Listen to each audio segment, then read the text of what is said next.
Houses की नजर कहां पर है, ये भी जान लेते हैं। हमारे सहयोगी जिन्हें नागर हमारे साथ जुड़ गए हैं। जिन्हें गुड मॉर्निंग, बताइए कहां फोकस होगा, ब्रोकरेज क्या कह रहे हैं? बिल्कुल गुड मॉर्निंग। अगर ब्रोकरेज हाउस की बात करें तो पहले एलएनटी की बात करते हैं। मैनेजमेंट मीट हुआ था उनका, मक्वायरी की रिपोर्ट है जहाँ पे उन्होंने अपने आउट परफॉर्मेंस रेटिंग को बरकरार रखा है। जो टारगेट प्राइस है वो है 4210 रुपीज़ का। उनका मानना है कि जो मिडिल ईस्ट का कैपिटल टर्म्स है वो आगे भी एक फेवरेबल उन्हें नज़र आता है कंपनी के लिए।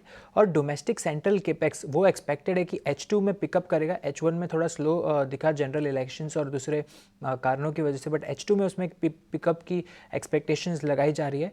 और कंपनी का भी एक्सपेक्टेशन है कि जो गवर्नमेंट प्रोजेक्ट्स है वो एक बल्क ऑर्डर्स में आते रहेंगे। करीब करीब 70 to 75% कॉन्ट्रीब्यूशन उनका दिख सकता है। उसके अलावा जो की थिंग्स होगी आगे चल के एलएनटी के लिए वॉच आउट करने के लिए, वो रहेगा electrolyser, green hydrogen, data centre offerings में कंपनी क्या करती है, और जो सेमीकंडक्टर फोरे किया है वहाँ पर स्केल अप कैसे करता है, ये फोकस में रहेगा।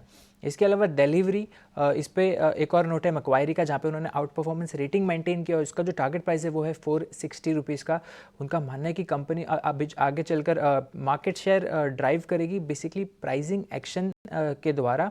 और उनका जो पीटीएल सेगमेंट है, जो कि पार्ट ट्रकलोड सेगमेंट है, वो एक स्केल अप वहाँ पर नज़र आ रहा है। और जो ऑपरेशनल एफिशिएंसीज है, मार्जिन है, वो भी उन्हें इंप्रूव होते हुए नज़र आते हैं।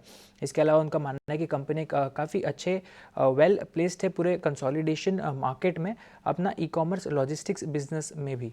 इसके अलावा मक्वायरी का एक और नोट है इंडिया कंज्यूमर एंड रिटेल पर। वहाँ पे टाइटन उनकी एक टॉप पिक बनी रहती है, जिसके बाद आईटीसी और मैरिको ये भी उनकी टॉपिक रहेगी टाइटन के बाद। उनका मानना है कि नियर टर्म वॉल्यूम आउटलुक है वो थोड़ा वीक ही नज़र आ सकता है। अगर हम Q3 की बात करें तो वो सिमिलर Q2 जैसा नज़र आ सकता है, या फिर थोड़ा सा वीकनेस भी वहाँ पर नज़र आ सकती है। हालांकि जो कैटेगरी एक्सपेंशन है और कंटिन्यूड एग्रेशन हमें नज़र आ रहा है, स्पेशली क्विक कॉमर्स और ई कॉमर्स में, वहाँ पे दो एक रिस्क नज़र आते हैं उनको, डीमार्ट और नाइका, ये दो शेयर के लिए। इसके अलावा कॉन्कोर आज फोकस में रहेगा। गोल्डमैन सैक्स की रिपोर्ट है, उन्होंने अपना जो सेल रेटिंग है उसको बरकरार रखा। जो टारगेट प्राइस है वो है 710 रुपये का। उनका मानना है कि अर्निंग्स डाउनग्रेड आगे भी कंटिन्यू रहेगी।